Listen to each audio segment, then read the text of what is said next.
All right, let's talk about one of the most mentioned, but maybe one of the most misunderstood conditions out there, ADHD. We're going to cut through all the noise, get past the stereotypes, and really look at the science. So let's just dive right in. You know that feeling, right? Your mind is just a chaotic browser with a zillion tabs open all at once. Well, for a lot of people with ADHD, that's not just some funny metaphor. It's their day-to-day reality. It's this constant whirlwind of thoughts, all competing for attention, in a brain that just never, ever seems to quiet down. So, what is ADHD, really? It's time to bust a few myths. We're going to go way beyond that simple label of just being easily distracted and really get into the complex truth of what this neurodevelopmental condition is all about. Okay, let's get just a little bit technical for a second. ADHD is called a neurodevelopmental disorder, and that's really just a clinical way of saying it's something that's wired into the brain from the get-go. But the other keyword here, the one that really matters, is impairing. These aren't just little quirks. We're talking about persistent, real-world challenges that can seriously impact a person's life. And this right here, this is the absolute heart of it. ADHD isn't a problem of knowing what to do. It's a problem of doing what you know. Think of it like this. The brain has a CEO. That's your executive functions, right? The part in charge of planning, organizing, self-control, the big stuff. With ADHD, that CEO is just working differently. It knows exactly what needs to get done, but actually launching the plan, that's the real battle. And because of that, it goes so much deeper than just focus. You're looking at a struggle with the brain's entire control panel. This can mean really intense emotional swings, a sense of time that's completely warped, time blindness, or this kind of mental paralysis when you just need to start something. And then there's working memory, which can feel like you're trying to run modern software on a computer with way, way too little RAM. But here's the thing you have to remember. ADHD does not look the same in everyone, not even close. So let's break down the three main presentations, which are basically the different ways this condition actually shows up in people's lives. So on one hand, you've got the inattentive presentation. This is often what people think of as the quiet daydreamer. Their distraction is mostly internal, and they really struggle with organization and just following through on things.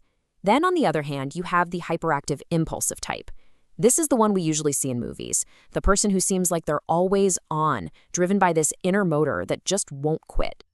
And then, of course, there's the combined type, which, as you can guess, is a mix of both of those worlds. And what's really fascinating here is that these presentations aren't set in stone for life. They can actually shift and change as a person gets older.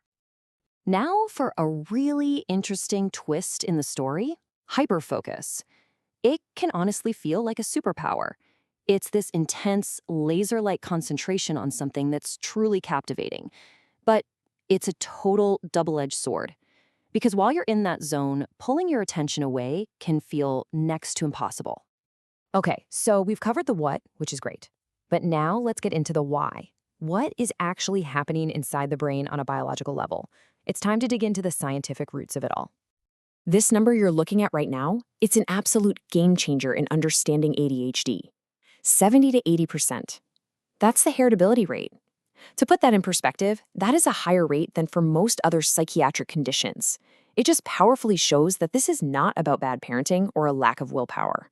It is written primarily in the genes. So what does that genetic difference actually look like in the brain? Well, for starters, the brain's command center, the prefrontal cortex, is wired differently. The communication lines between key networks can be a little unreliable, and there's often an imbalance of key chemical messengers, especially dopamine, which you can kind of think of as the brain's get-up-and-go signal for motivation, reward, and focus. Now that we've kind of peeked under the hood at the science, let's get practical. How is ADHD actually diagnosed? And more importantly, what does the path forward for managing it really look like? So first things first, forget anything you've heard about fancy brain scans or simple blood tests. Right now, there's no single test for ADHD. Diagnosing it is much more like being a detective. A trained professional has to carefully look at a person's entire life story, piecing together all the clues from their past and their present to see if that pattern of symptoms and, again, impairment really adds up. And when it comes to management, there's no magic bullet. Not one. The best, most effective approach is almost always a team effort, a kind of three-part strategy. You've got therapies to build new skills, medication to help rebalance the brain chemistry, and this one's so important, psychoeducation. That's all about empowering the person and their family with real knowledge about what's going on. Now, medication is often a really key part of that toolkit. Stimulants are usually the first thing doctors try, and they work by basically giving that little boost to the brain's dopamine and norepinephrine levels. But for people who can't take stimulants, there are other options, non-stimulants, that take a different route to help get to a similar goal. So, what does this all mean for the long haul? Let's zoom out and look at the big picture, because this is really crucial. ADHD isn't just some phase kids go through. For a whole lot of people, it's a lifelong journey. And the numbers here really don't lie. For somewhere between 30 and 50% of kids who are diagnosed, ADHD is a lifelong companion. The challenges might look different. Trouble in the classroom becomes trouble at the office, but that underlying neurology, that often remains. This is so, so important to understand.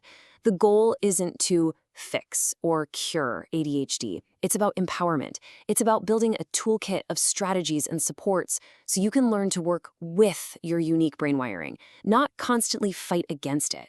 It's about turning those challenges into strengths and just thriving.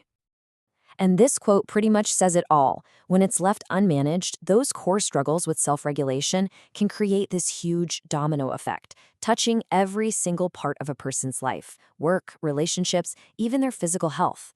That's why understanding this stuff is so critical. It's about building a foundation for a happy, healthy, and successful life. So I guess that leaves us with one big question to think about. If we accept that ADHD is just a fundamental difference in how a brain is wired, then maybe the goal shouldn't always be to change the person. Maybe it's about changing the environment around them. How can we as a society build systems in our schools, in our workplaces, that help these unique minds not just get by, but actually thrive? That's something for all of us to really consider.